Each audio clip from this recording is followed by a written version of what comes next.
Es atrodos Latvijas dzelzceļa vēstures muzejā un stāvu pie mūsu maketa, varbūt pat muzeja galvenā eksponāta. Faktiski šodien vairāk tā saruna mums varētu būt par modeļu dzelzceļu kā tādu, kāpēc vispār tas eksistē un kā tas ir nonācis līdz šejienei.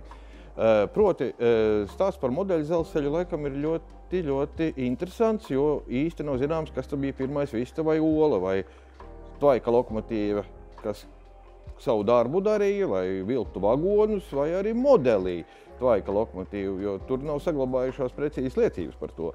Bet jebkurā gadījumā jau 19. gadsimtā samazinātā mērogā lokomotīvu modeļi ienāca arī sadzīvē. Protams, tās bija vairāk vai mazāk rotaļlietas. Mēs zinām, ka rotaļlietas ļoti dažādas. Viena aizraujas ar Ferrari automašīnu kolekcionēšanu, citi pērk dārgas jahtas. Nu, ir vēl pastāv, protams, iespēja nodarboties ar modeļu dzelzceļu iegādi un attīstīšanu, jo faktiski tas darba lauks šeit ir neierobežots.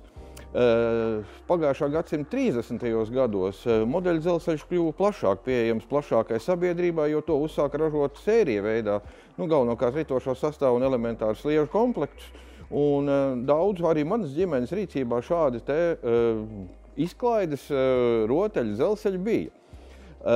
Bet par tādu nopietnu modeļu dzelzceļa attīstības faktiski pirmsākumu uzskatāms arī pagājušais gadsimts, bet jau 60. 70. gadi, kad it sevišķi Vācijā un arī Lielbritānijā tas ienāca daudzu ģimeņu sadzīvē un tika attīstīts ne tikai kā rotaļlietu bērniem, bet arī rotaļlietu pieaugušajiem. Un par to jau tikko teicu, jā, līdz ar to radās faktiski tāda eksplozija veida gan iegāde, ražošana, attīstīšana, un tas pats attiecās arī uz Latviju, jo redzot, kā tas aizrauja rietumus, mums, protams, bija vēlēšanās ar tiem sekot, un pagājušā gadsimta 70. gados Jūrmalā jauno tehniķu stacijas paspārnē tika nodibināts pirmais modeļu dzelzceļa klubs, kur izdevās apvienot visus tos, kas interesējās par modeļu dzelzceļu Latvijā. Toreiz no ārvalstu žurnālu varēja smelties kaut kādu iedvesmu, un arī to abonenti, Vācijas Demokrātiskās Republikas žurnāla Der Model Eisenbahner abonenti tika savākti vienkopus, un tādā veidā šis klubs radās. Un līdz tam vēl var runāt par kaut kādu zināmu modeļu dzelzceļa ietekmi uz pasaules sabiedrību, uz Latvijas sabiedrību, jo tad, kad tie bija liels retums, varbūt tie bagātākie, un šī gadījumā iet runa, piemēram, par dzelzceļa īpašniekiem, kā piemēram pēc Liepājas aizpūtas dzelzceļa īpašnieki, viņi arī sev iegādājās lokomotīvas modeli, lai demonstrētu, cik tas dzelzceļš ir skaists.